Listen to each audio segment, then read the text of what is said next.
नमस्ते दोस्तों, चलो तुम्हें आज एक ऐसी टॉपिक पर जो हमारे देश की भविष्य तय करती है। जी हाँ, एक ऐसा सच्चाई जिसे हम रोज देखते हैं लेकिन उस पर बात कोई नहीं करता, उस पर गौर कोई नहीं करता। हम अपने प्रतिदिन का 6 से 8 घंटा मतलब कि लगभग अपनी ज़िंदगी का 1/3 हिस्सा सिर्फ और सिर्फ अपने स्मार्टफोन के साथ बिताते हैं। हम प्रतिदिन अपने फ़ोन में WhatsApp, YouTube, Google, Instagram, Twitter और अब तो चैट जीपीटी जैसे एप्लीकेशन का दिन भर उपयोग करते हैं। क्या आपने कभी सोचा है जो ऐप्स, जो सॉफ्टवेयर हम सबसे ज़्यादा उपयोग करते हैं, जिस पर हम सबसे ज़्यादा समय बिताते हैं, वो आखिर भारत में क्यों नहीं बना? जी हाँ, ये सभी विदेशी कंपनी है और अभी आप मेरे वीडियो भी देख रहे हो, वो भी फ़ोन शायद विदेशी कंपनी का ही होगा। और हमारा देश भारत, जो खुद को विश्व गुरु कहता है, इन सभी तकनीकी दौर में क्यों पीछे रह गया? इसका कारण क्या है? अगर इसका कारण मैं एक शब्द में बताऊं तो वो है एजुकेशन। चलो समझाता हूँ कैसे। इसे समझना इतना आसान नहीं है, लेकिन आज की वीडियो में हम समझेंगे कि भारतीय एजुकेशन सिस्टम हमें अंदर ही अंदर कैसे खोखला करती जा रही है, हम तकनीकी विकास में क्यों पिछड़ रहे हैं और क्या है वे रास्ते जो दुनिया के टॉप देशों के साथ हमें बराबरी करने में मदद करेंगे। तो चलो समझते हैं। भारत का तकनीकी क्षेत्रों में बिछड़ना एक कड़वी सच्चाई है दोस्तों, लेकिन चलो पहले कुछ आंकड़े देखते हैं। स्टेटिस्टा की 2023 की रिपोर्ट के अनुसार भारत में स्मार्टफोन के यूजर्स 1.2 बिलियन पार कर चुकी है और एक भारतीय एक दिन में प्रतिदिन 6 से 8 घंटे तक फ़ोन के साथ बिताता है। लेकिन इन सभी फ़ोन में सबसे ज़्यादा समय तक चलने वाला टॉप 10 एप्लीकेशन जैसे फेसबुक, व्हाट्सएप, इंस्टाग्राम और ट्विटर, ये सभी विदेशी कंपनी द्वारा बनाया गया ही एप्लीकेशन है। सन 2022 में दिलीप मंडल नाम के एक व्यक्ति ने ट्विटर पर पोस्ट करते हुए सवाल उठाया कि जब भारत को आईटी सुपर पावर कहा जाता है, तब विश्व के टॉप 10 डाउनलोडिंग ऐप्स में से एक भी भारतीय ऐप्स क्यों नहीं है? इसका जवाब ढूंढने के लिए हमें भारत के आईटी सेक्टर को समझना होगा। विकिपीडिया के अनुसार 2023 में भारत का आईटी और बीपीएम उद्योग 245 बिलियन डॉलर का स्वराज्य कमा रहा था, जिसमें से 194 बिलियन डॉलर निर्यात में से आए और टाटा कंसल्टेंसी सर्विसेज TCS जैसी कंपनियां दुनिया भर में नाम कमा रही है। लेकिन एक बात गौर करने वाली है, भारत के ज़्यादातर आईटी कंपनियां सर्विस बेस्ड है, मतलब कि हम विदेशी कंपनियों के लिए सॉफ्टवेयर बनाते हैं, उनके प्रोजेक्ट का आउटसोर्स करते हैं। लेकिन प्रोडक्ट बेस्ड कंपनियां जैसे कि गूगल और माइक्रोसॉफ्ट, जो अपने सॉफ्टवेयर और एप्लीकेशन खुद बनाते हैं, ऐसी कंपनियां भारत में बहुत कम हैं। क्यों? क्योंकि प्रोडक्ट बनाने के लिए इनोवेशन चाहिए, रिसर्च चाहिए और सबसे ज़रूरी चीज़ एजुकेशन सिस्टम चाहिए जो क्रिएटिविटी को बढ़ावा दे। लेकिन भारत का एजुकेशन सिस्टम क्या कर रहा है? चलो थोड़ी और गहराई में उतर कर समझते हैं। भारत का एजुकेशन सिस्टम खोखलापन और रट्टा मार संस्कृति बनती जा रही है।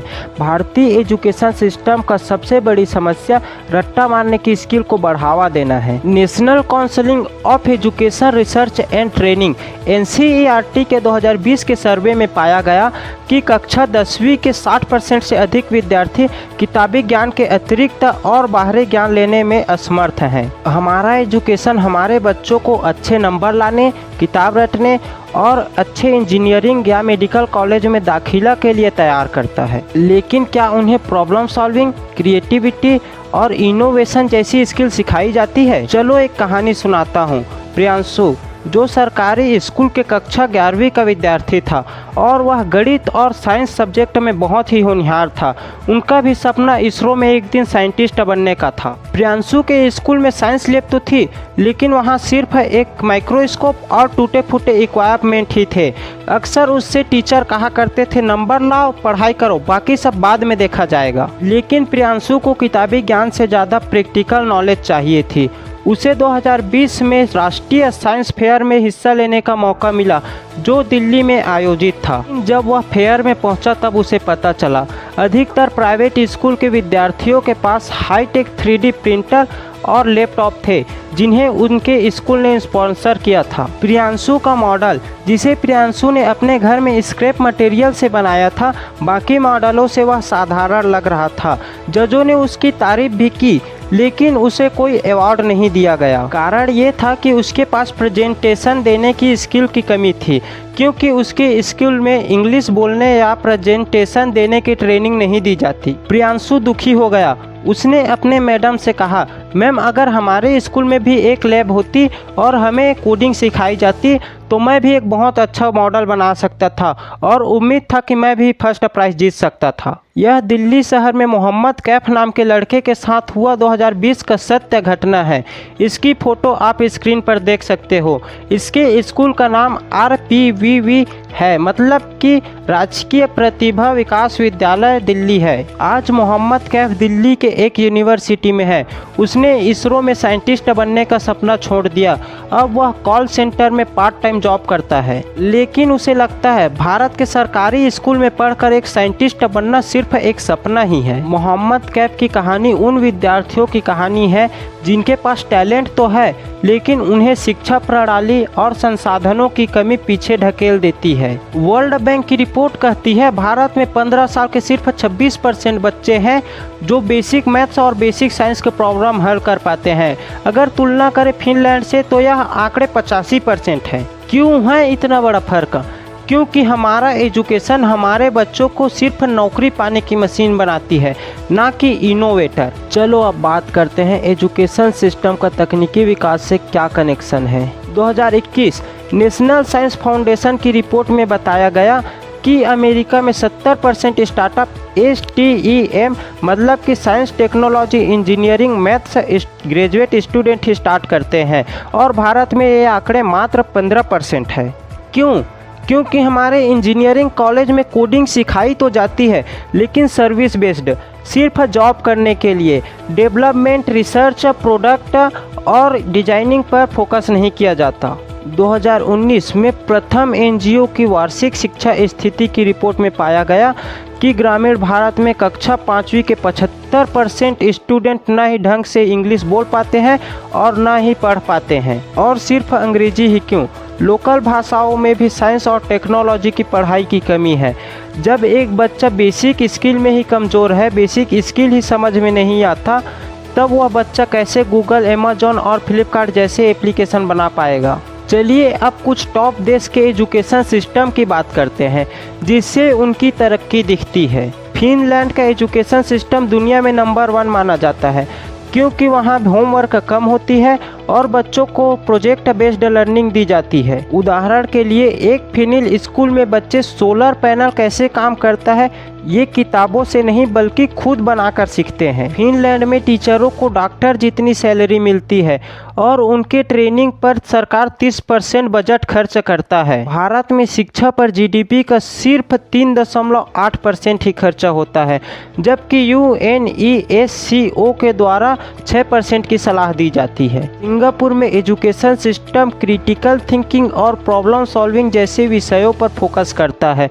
वहाँ के बच्चे 10 साल की उम्र से ही कोडिंग सीखना स्टार्ट कर देते हैं। सन 2022 में सिंगापुर के 80% स्कूलों में आर्टिफिशियल इंटेलिजेंस और डेटा साइंस की बेसिक पढ़ाई शुरू हो चुकी थी। भारत में CBSE ने 2020 में आर्टिफिशियल इंटेलिजेंस को पाठ्यक्रम में शामिल किया था, लेकिन सिर्फ 2% स्कूलों में लागू किया गया। जापान में टेक्नोलॉजी के साथ साथ एथिक्स और सोशल वैल्यूज़ भी सिखाए जाते हैं।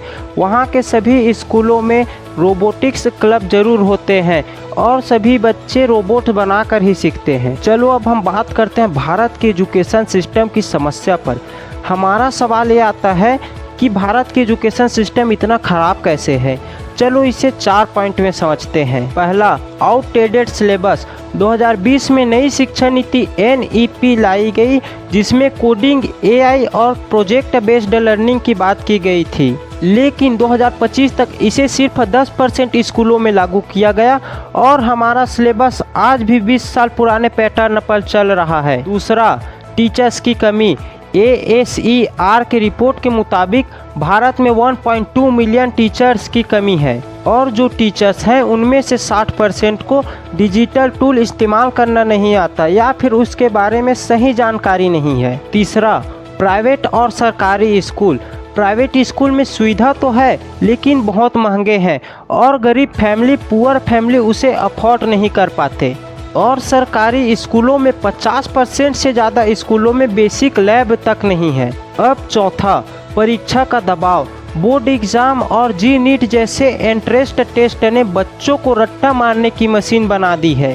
2023 में CBSE बोर्ड एग्ज़ाम में 90% से अधिक लाने वाले विद्यार्थियों की संख्या 10 गुना बढ़ चुकी है, लेकिन क्या वो इनोवेट कर सकते हैं? अब सवाल ये आता है कि भारतीय एजुकेशन सिस्टम को कैसे सुधारें। तो चलो मैं कुछ सुझाव देता हूँ जो दुनिया के बेस्ट सिस्टम में से इंटीग्रेट किया गया है। पहला, सिलेबस में बदलाव। हमें प्रोजेक्ट बेस्ड जैसे लर्निंग को बढ़ावा देना चाहिए। उदाहरण के लिए बायजूस जैसे एप्लीकेशन का बच्चों को कोडिंग सिखाने के लिए उपयोग करना चाहिए, लेकिन इसे सरकारी स्कूल में मुफ्त कराना होगा। दूसरा, टीचरों की ट्रेनिंग। फिनलैंड की तरह टीचरों को अधिक सैलरी भी देनी चाहिए और रेगुलर ट्रेनिंग भी देनी चाहिए। 2022 में भारत सरकार ने निपुण भारत मिशन शुरू किया, लेकिन यह सिर्फ 20% स्कूलों तक ही पहुंच पाया। साइंस, टेक्नोलॉजी, इंजीनियरिंग, मैथ्स पर फोकस। हर स्कूल में STEM लैब होना जरूरी है। सरकारी स्कूलों को DRDO और इसरो जैसी संस्थाओं से पार्टनरशिप कर लेनी चाहिए ताकि बच्चे रियल वर्ल्ड प्रोजेक्ट पर काम कर सकें। चौथा, लोकल भाषाओं में पढ़ाई। साइंस और टेक्नोलॉजी को हिंदी, तमिल और बंगाली जैसे लोकल भाषाओं में पढ़ाना होगा।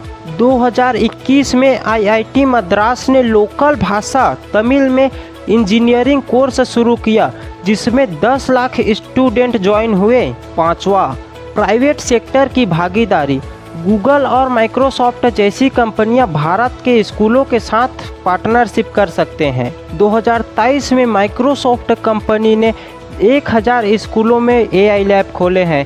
उसे हमें 1 लाख स्कूलों तक लेकर जाना होगा। ऐसे ही बहुत सारे काम करके एजुकेशन सिस्टम जो बिगड़ चुका है उसे सुधारा जा सकता है। क्या भारत दोबारा विश्व गुरु बन सकता है?